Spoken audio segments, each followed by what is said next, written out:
Cinderella, kalbi iyilikle dolu, çok nazik ve neşeli bir genç kızdı. Herkese sevgiyle yardım ederdi. Babası ölünce üvey annesi ve bencil kız kardeşleri ona çok kötü davranmaya ve iş yaptırmaya başladı.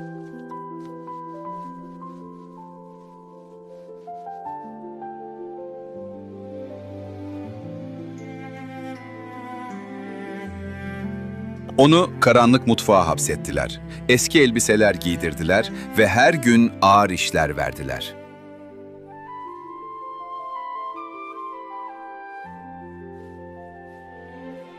Saraydan bir haber geldi. Prens evlenmek için bir balo düzenliyor ve tüm kızları davet ediyordu.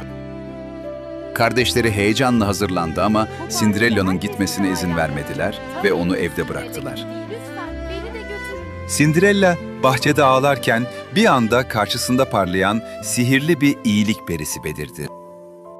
Korkma canım. Ben senin iyilik perinim. Evet. Hayallerinin gerçekleşmesi için buradayım. Peri bir bal kabağına dokundu ve onu altından muhteşem bir atlı arabaya dönüştürerek gülümsedi. Bibidi babidi bu.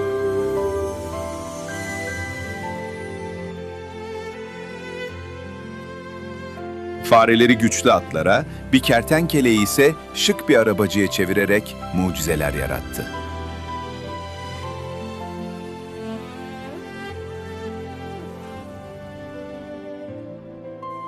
Sonra Cinderella'nın eski giysilerini simli ve masmavi, büyüleyici bir elbiseye dönüştürdü.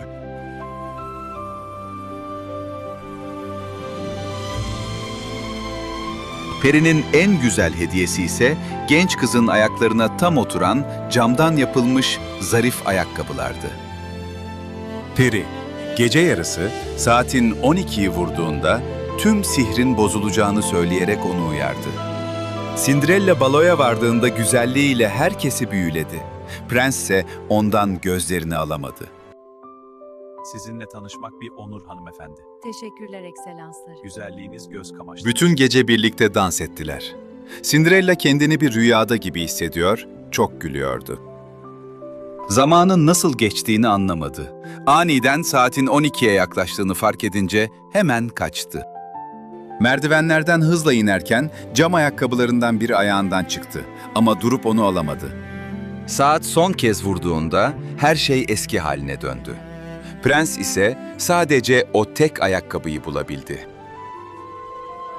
Prens, bu zarif ayakkabının sahibini bulmaya yemin etti ve ülkedeki her evi tek tek gezdi. Birlikte daha iyi günlere yürüyoruz. Birçok kız denedi ama ayakkabı hiçbirine olmadı. Sonunda prens Cinderella'nın evine geldi. Kötü kalpli kardeşler ayakkabıyı zorla giymeye çalıştı fakat ayakları bir türlü sığmadı. Sığması lazım, sığması lazım.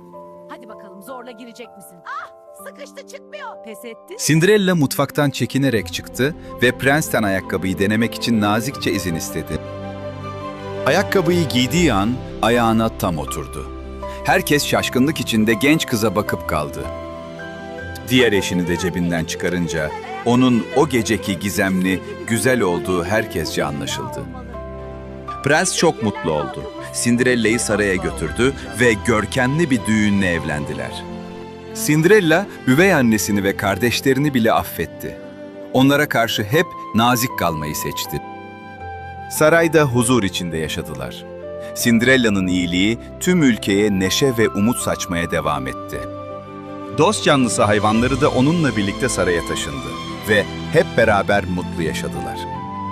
Cinderella artık bir kraliçe olmuştu ama alçak gönüllü yapısını asla ama asla değiştirmedi. Bu anı asla unutmayacağım. Masalımız burada biterken Cinderella ve prensi sonsuz bir mutlulukla sarayda dans ediyordu. Bu masal bize kalbimiz ne kadar kırılsa da iyilikten vazgeçmememiz gerektiğini öğretir. Gerçek güzellik dış görünüşte değil, sabırla ve sevgiyle parlayan dürüst bir ruhtadır.